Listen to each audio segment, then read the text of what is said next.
Beralih ke informasi dari Aceh, pemirsa, polisi masih memburu pelaku pemerkosaan anak sekolah dasar di Melaboh, Aceh. Polisi juga memasukkan pelaku ke daftar pencarian orang atau DPO. Polisi Resor Aceh Barat terus memproses kasus pemerkosaan yang menimpa siswi sekolah dasar hingga melahirkan seorang bayi. Pelaku diduga memperkosa korban lebih dari 2 kali. Saat memperkosa korban, pelaku diduga membujuk korban dengan iming-iming pemberian uang. Saat ini polisi masih terus mengejar pelaku yang telah melarikan diri.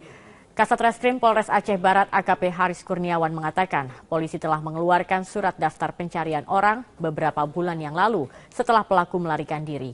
Namun perbuatan pelaku bukan atas kasus pemerkosaan.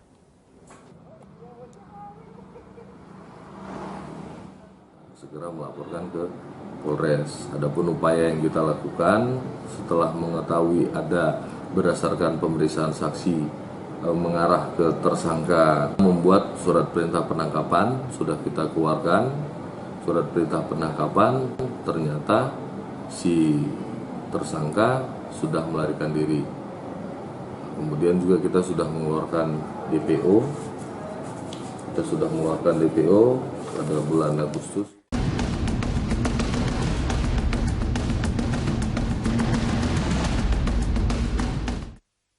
Darurat kekerasan anak masih menjadi topik lansor kita siang ini dan kita sudah bersama dengan Pak Heru yang ada di Rawamangun yang akan mengemukakan pendapatnya atau mungkin bertanya. Selamat siang Pak Heru.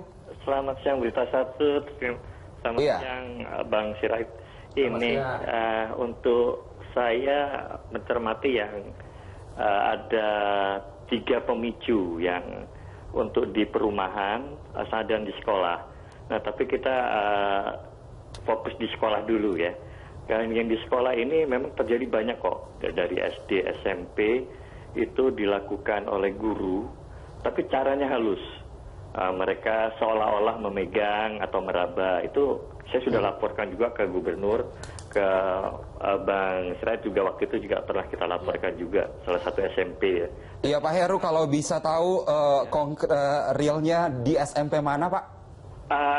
Untuk yang di SMA 22 waktu itu Bang Sirait dengan kita sudah selesai ya sampai terjadi tersangkanya sudah di penjara.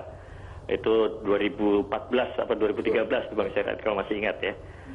Kemudian yang di SMP ini SMP 19 kita sudah melaporkan ke gubernur, tetapi sampai saat ini belum ada follow up dari Kobro Aho ini. Dan yang di SD itu kekerasan mulai tarik jambang, jewer, dan cubit sampai biru itu di beberapa SD negeri. Nah itu juga sudah kita laporkan. Nah pemicunya gini, kalau kita melihat dari di SMP kan ada guru BK. Nah permasalahannya itu tadi Pemprov itu hanya sekedar ada guru BK, tetapi dia tidak mempersiapkan standar BK itu apa sih? Karena BK itu adalah guru biasa yang kemudian diangkat, gitu, ditunjuk. Baik, Mas Heru, kami sudah menangkap maksud Anda dan kita akan membahasnya bersama narasumber di sini.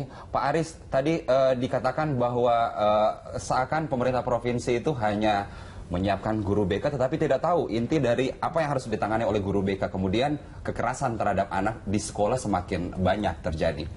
Iya, saya kira itu fakta ya. Sertifikasi guru kan nggak sampai pada bagaimana menguji ya bahwa punya kepedulian terhadap anti kekerasan misalnya. Sertifikasinya kan sertifikasi soal kecerdasan aja kan kepada guru. Menurut saya penting juga adalah kecerdasan emosional guru juga supaya dia bisa mendeteksi sejak dini apa yang terjadi di dalam lingkup sekolahnya itu supaya kasus-kasus bullying itu tidak terjadi.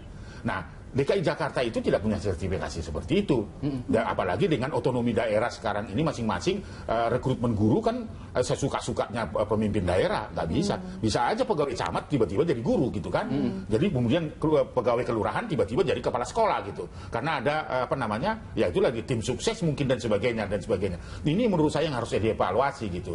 Kita juga sudah rekomendasikan kepada Menteri Pendidikan supaya ada sertifikasi paling tidak. Katakanlah bahwa guru tidak diuji terus-menerus psikologisnya sekali 3 bulan misalnya, ya supaya dia tidak menjadi pelaku-pelaku atau predator-predator kejahatan di lingkungan sekolah. Tapi kalau kita melihat kasus-kasus seperti ini bukan hanya di Jakarta, Indonesia ada 1.670 sekian kasus yang saat ini kekerasan terhadap anak. Masihkah kita kemudian melihat ini adalah hal yang gampangan dan tidak penting untuk ditangani oleh misalnya sekelas pemerintah Provinsi DKI Jakarta misalnya? Dan itu yang terlapor. Iya, itu yang terlapor. Saya kira angka itu kan sebenarnya sudah angka menakutkan gitu loh. Dan itu kan sebaran masalahnya sebenarnya sangat luas gitu. Hanya karena tidak dilaporkan media saja gitu kan. Tapi angka 1.670 itu kan bukan sedikit itu kan. Gitu Dari loh. angka itu Pak Aris, berapa persen yang kekerasannya itu melibatkan kekerasan seksual?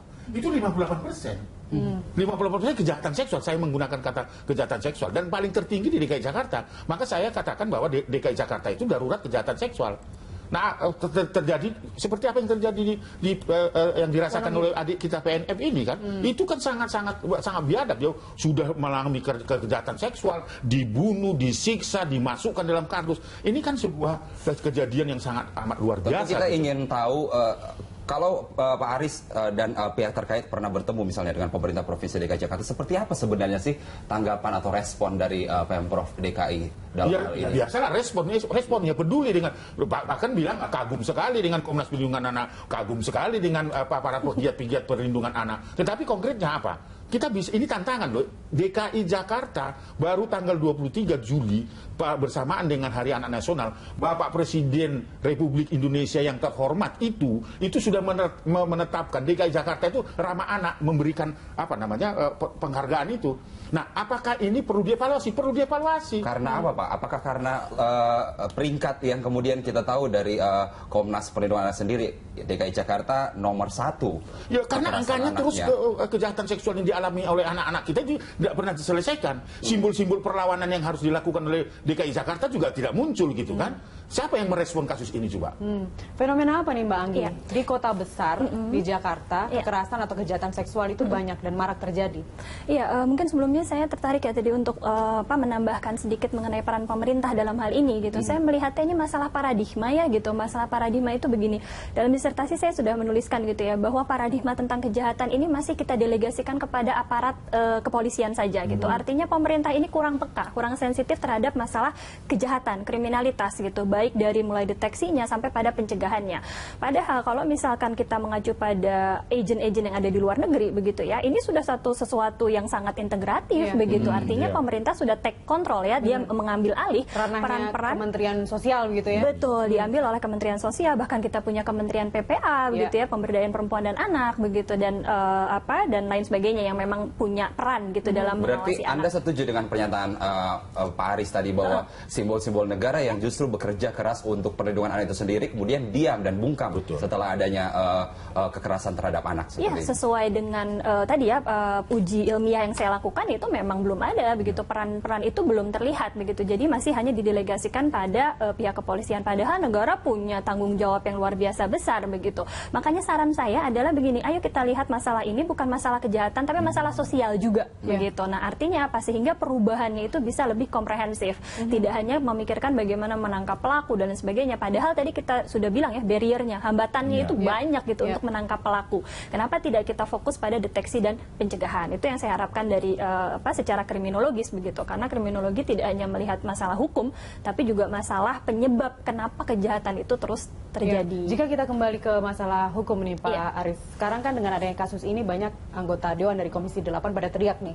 Kita harus membuat revisi dari Undang-Undang Perlindungan Anak sendiri. Menurut Pak Aris, apakah memang dalam pasal-pasal Undang-Undang nomor 23 ya tentang perlindungan anak itu memang harus segera direvisi? Karena menurut Wakil Presiden belum perlu ya. Karena atau apakah karena ujung-ujungnya ada kekerasan seperti ini lalu DPR harus berbicara gitu dengan merevisi? Ya, saya tersenyum melihat itu gitu kan. Penegakan hukum, undang-undang itu belum dijalankan dengan baik. Isi undang-undang itu cukup baik ya, cukup baik. Kalau kita runtut ya, salah satu misalnya saya ingin saya sampaikan kepada publik, pasal 77. Setiap orang itu punya tanggung jawab untuk melindungi anak. Apabila itu tidak dilakukan, maka dapat dikategorikan ikut serta membiarkan terjadinya pelanggaran terhadap anak, dapat dipidana 5 tahun. Jadi kalau saya membiarkan tetangga saya mukulin anak, tidak melaporkan, saya harus dipidana. Bisa nggak ditegakkan itu? Ini kan bunyi undang-undang yang sangat luar biasa ini. Iya. Kalau kita mau bicara tentang efek jerah. Bagaimana seorang Aris Merdeka melihat anak dipukulin, lalu tersenyum-tersenyum dan tidak melakukan apa-apa. Di undang-undang itu, saya harus melakukan itu, menyelamatkan itu. Apabila saya tidak melakukan itu, maka saya dapat dikatakan ikut serta mendukung terjadinya pelanggaran itu. Maka saya dapat dipidana. Dalam hal ini bukan Pak Aris ya, maksudnya bukan dari Komnas Perlindungan Anak. Orang lain yang melihat pun juga bisa. Iya, artinya itu. Saya mencontohkan Masyarakat itu. umum. Masyarakat umum, setiap orang gitu. Setiap orang yang melihat terjadinya pelanggaran hak anak, itu bunyinya ya. Setiap orang yang melihat terjadinya pelanggaran hak anak, kalau tidak melakukan pertolongan terhadap anak yang mengalami kekerasan atau kejahatan itu, maka saya dapat dikategorikan ikut serta mendukung terjadinya pelanggaran itu. Dan itu belum dilakukan. Dan itu belum dilaksanakan. Jadi kalau DPR mau mengatakan bahwa ya harus diubah, belum dilaksanakan kok. Kasus Angelin misalnya ya, gurunya itu tahu bahwa anak ini sudah dipukulin dan sudah menderita, tapi dia tidak punya kemampuan untuk menolong itu. Ketika tetangga mendengar jeritan-jeritan Angelin di lingkungannya, dia tidak mampu melakukan intervensi terhadap itu. Dan seharusnya dalam undang-undang itu dimungkinkan ya untuk dijerat dalam bukan tidak dimungkinkan, memang dia harus dimungkinkan, dan itu apabila kita membiarkan kita ikut serta. Nah, itu yang mau saya katakan. Jadi tidak perlulah Komisi 8 harus mengubah ini, melaksanakan ini saja. Kita laksanakan dulu undang-undang yang sebelumnya belum dilaksanakan. Belum dilaksanakan dengan baik. Kita lanjutkan Pak Aris Mbak Anggi mengenai efek jerah ke depannya seperti apa terhadap para pelaku kekerasan ini. Kita kembali sesaat lagi, tetaplah bersama kami.